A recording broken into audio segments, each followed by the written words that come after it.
Come with me on a journey of the two sisters that slept with their father in the Bible and other atrocities in the Bible. Sexual atrocities in the Bible they will never talk about in the church today. A hidden history of fear, power, and silence. Why? The story that should never have happened. High in the mountains, far from cities, far from witnesses, far from law. 3 people lived in isolation. A father and his 2 daughters. Their home had been destroyed. Their mother was gone. Their world had collapsed in fire and fear.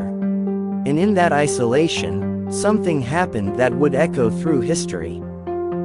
The 2 sisters slept with their own father. Not in passion, not in romance, but in fear. Fear that the world had ended. Fear that their family line would disappear. Fear that survival demanded the unthinkable. The Bible records this event without decoration, without excuse, and without approval. No angel intervenes. No justification is offered. No moral defense is given.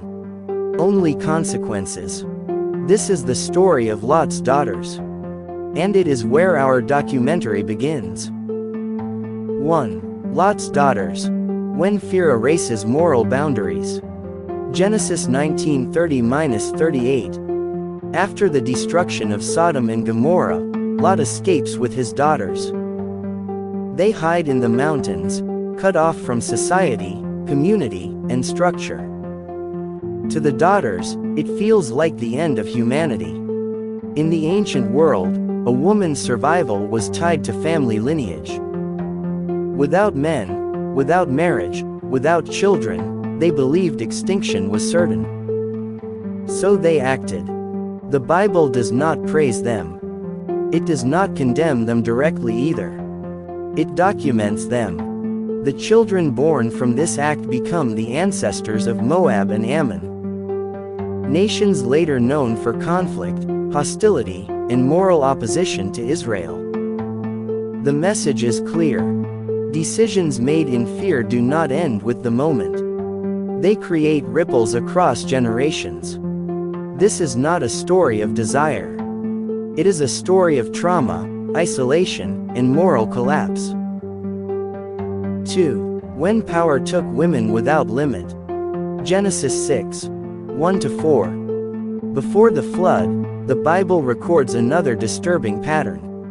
Powerful beings, described as sons of God, took women freely. The language is not covenantal. It is not relational. It is possessive. Whatever interpretation one accepts, divine beings, rulers, or elites, the outcome is the same. Power removed restraint. The result was a world filled with violence, corruption, and exploitation. Historically, this mirrors a repeated truth. When authority goes unchecked, sexual abuse follows. The flood narrative emerges not from a single crime, but from systemic moral failure. 3. Sodom. Sexual violence is a social weapon. Genesis 19. Sodom is often misunderstood. The biblical account focuses on humiliation, domination, and cruelty, not private behavior. Sexual violence is used as a weapon to strip outsiders of dignity and power. In the ancient Near East, hospitality was sacred. To violate a guest was to declare that no moral law remained. Sodom represents a society where might had replaced mercy. Its destruction is portrayed as the collapse of a civilization that had lost all restraint. 4. Hagar. A body used as a solution. Genesis 16:21. Hagar was enslaved. She had no legal protection. When Sarah could not conceive, Hagar was used to solve a problem she did not create. Her consent is never recorded. Her suffering is. After pregnancy, she is mistreated, expelled, and sent into the wilderness. This story exposes a harsh historical reality. In ancient systems, enslaved women bore the cost of elite decisions. Yet the Bible does something unexpected. It records God seeing Hagar.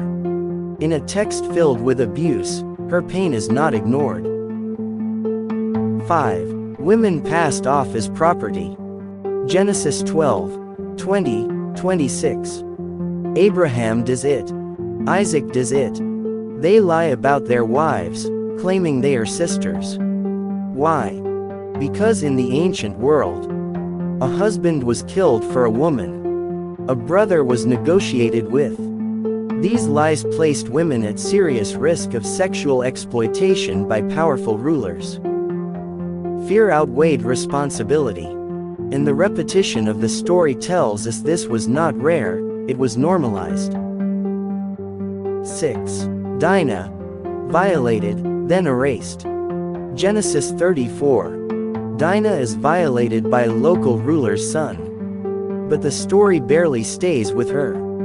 It moves quickly to male outrage, honor, and revenge. Her brothers slaughter an entire city. Dinah herself disappears. Her pain becomes a footnote, used to justify violence, not to pursue justice. This silence speaks loudly. It reflects how women's suffering was often absorbed into male conflict and then forgotten. 7. Tamar. When deception became the only path. Genesis 38. Tamar is denied protection, inheritance, and dignity.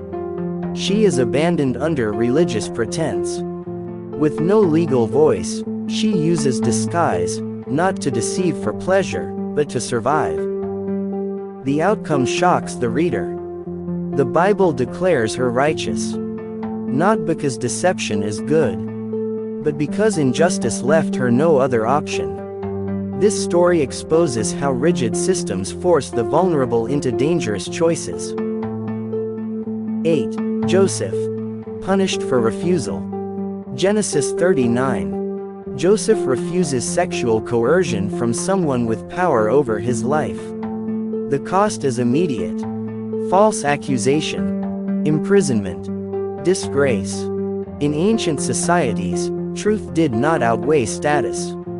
This story records a grim reality. Refusing exploitation did not guarantee protection. Sometimes, it guaranteed punishment. 9. The crime that shattered a nation. Judges 19. One chapter.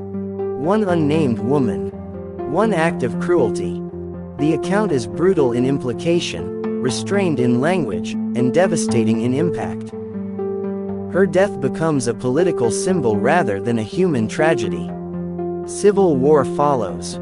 The message is unmistakable. When women are dehumanized, societies collapse from within. 10. Kings and unchecked desire. 2 Samuel 11, 1 Kings. With kings comes power. With power comes entitlement. David takes Bathsheba. Solomon accumulates wives. These are not love stories. They are warnings. And the consequences are swift. Betrayal, murder, division, national decline. The Bible refuses to sanitize its heroes. 11. Prophets and uncomfortable truth.